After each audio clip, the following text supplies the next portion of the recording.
Сәлеметсіздер ме балалар? Бүгін 8 сыныптың бірінші тарауының бірінші тақырыбы рационал сандар және иррационал сандар мен нақты сандар деген тақырыпты бірге түсіндіруді жөн көрдім.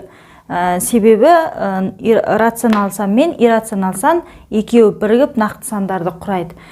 Сол үшін бірінші осы сандар, біз осыған дейінгі білетін сандарымыз бастауыш сыныпта натурал сандарды және нөлді білетіміз. Одан кейін 5 сыныпқа келген кезде сандар бөлшек сандарды, ондық бөлшек, жай бөлшектерді үйрендік. 6 сыныпта келіп оң сандар, теріс сандар және нөл және бүтін сандар, бөлшек сандар деп бөлінетінін білетіміз. Енді бізге нақты сандарға тоқталу керек. Ол үшін біз осындай бөлшек түрінде берілетін сандарды біз осындай 3-тен 5, 8-ден 1 бөлуге болады деген сөз. Міне 3-ті 5-ге бөлгенде 0,6, 1-ді 8-ге бөлгенде 0,1125, солай бұлай бөлуге болады екен сандарды. Осы сандардың ішінде бөлгенмен қоса міне шектеулі болса, яғни ары қарай кетпейді, шектеу бөлініп тұр. Осындай сандарды біз шектеулі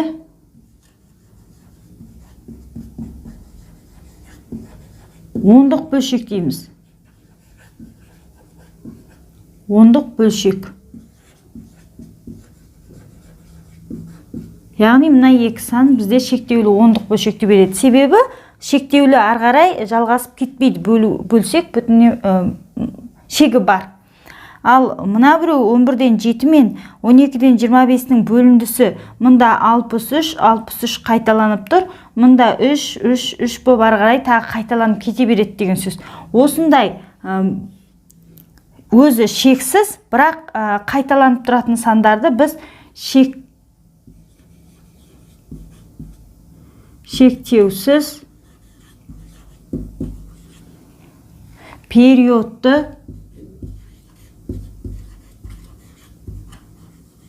ондық бөлшек деп атаймыз.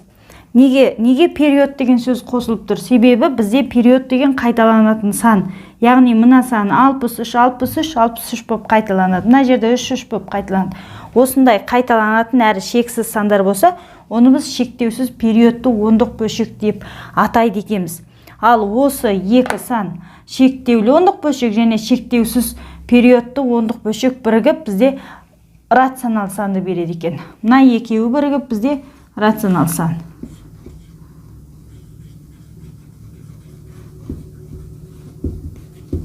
Яғни бөлшек түрінде берілген сандардың шектеулі ондық бөлшек пен шектеусіз периодты ондық бөлшек бізде рационал санды құрайды екен. Ал енді кейбір сандар кездеседі, бөлген кезде мүлдем қайталанбайды сандары, ары қарай шексіз кете береді. Мұндай өзі шексіз, өзі периодсыз сандарды мына сандардың қатарына жатқызбаймыз, оны иррационал деп атаймыз. Ир деген сөз емес деген мағынаны білдіреді. Яғни рационал сан емес, иррационал сан. Бұл санды біз иррационал сан деп атаймыз. Бұл санның өзі қандай сан? Өзі шексіз. Яғни шектеусіз десек деп, шексіз десек те болады. Шексіз. Оның үстіне периодсыз.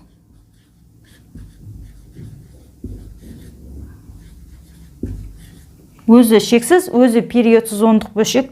Сондықтан біз оны иррационал сан деп атайды екенбіз. Иррационал сан.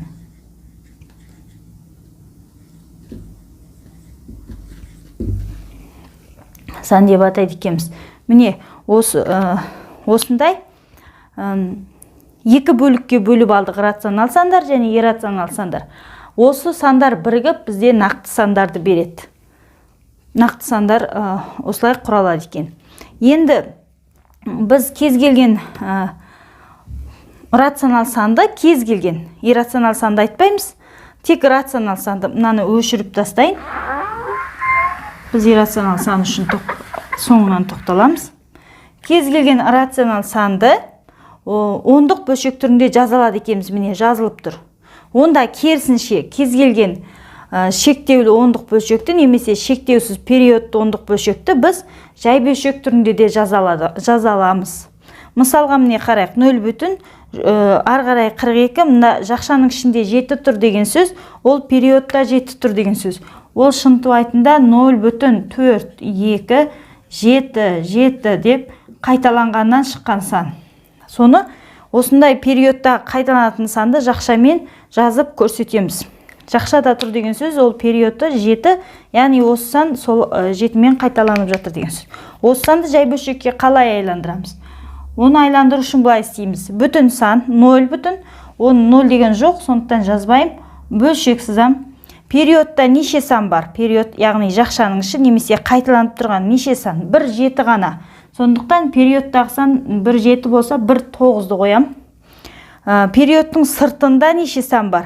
2 сан бар. Олардың әрбіреуі 1 0-ді белгілеймін.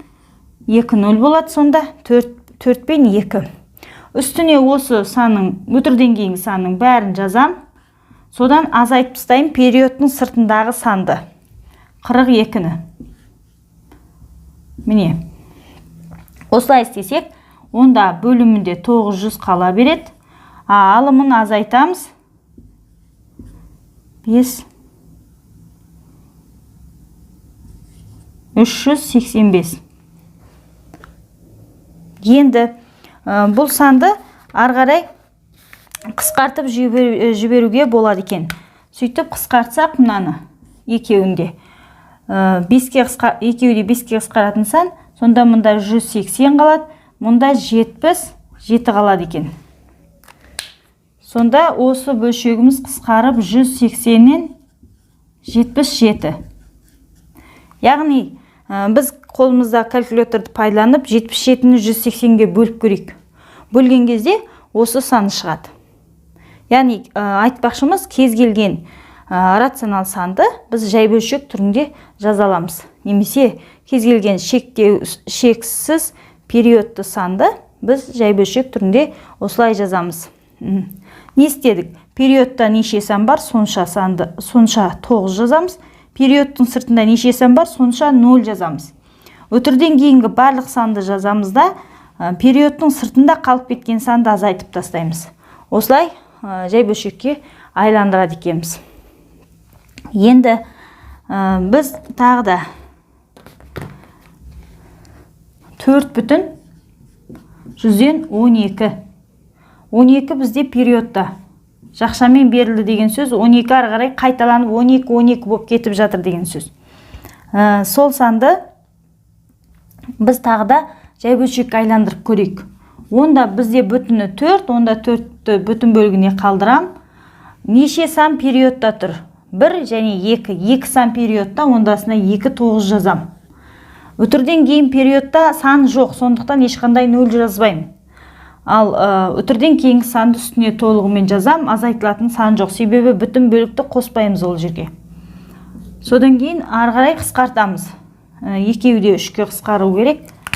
3-ке қысқарсақ, мында 33 қалады, мында 4 қалады. Сонымен ол 4,33-тен 4 деген сан екен. 4-ті 33-ке бөлсек, 0,12 болып кете береді. Міне жай бөлшекке айландыру осылай. Енді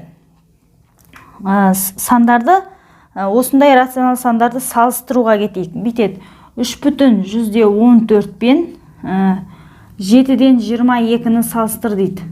Қайсы үлкен? Мынау бізде бірінші, екінші есеп болсын, бұл үшінші есеп болсын. Осы екі санды салыстыру керек. Салыстыру үшін бірдей санға айландырып, не ондық бөлшекке айландырып алу керекпіз, не екеуінде жай бөлшекке айландырып алу керекпіз. Бірінші біз жай бөлшекке айландырып көрейік. 3,100-ден 14. Ол деген сөз 3 қысқартамыз 2-ге, сонда 50-ден 7. Бұл 3,100-ден 50-ден 7 деген сан болды. Енді соны 7,22-ге, 7-ден 22-мен салыстырамыз. 7-ден 22 деген ол 3,7-ден 1 деген сан. Енді осы 3,50-ден 7 мен 3,7-ден 1-ді салыстыру үшін біз әлі бірден салыстыра алмаймыз, себебі жай бөлшектің бөлімдері әртүрлі. Сондықтан ортақ бөлім береміз. мында 50-ді, мында 7-ні беру арқылы.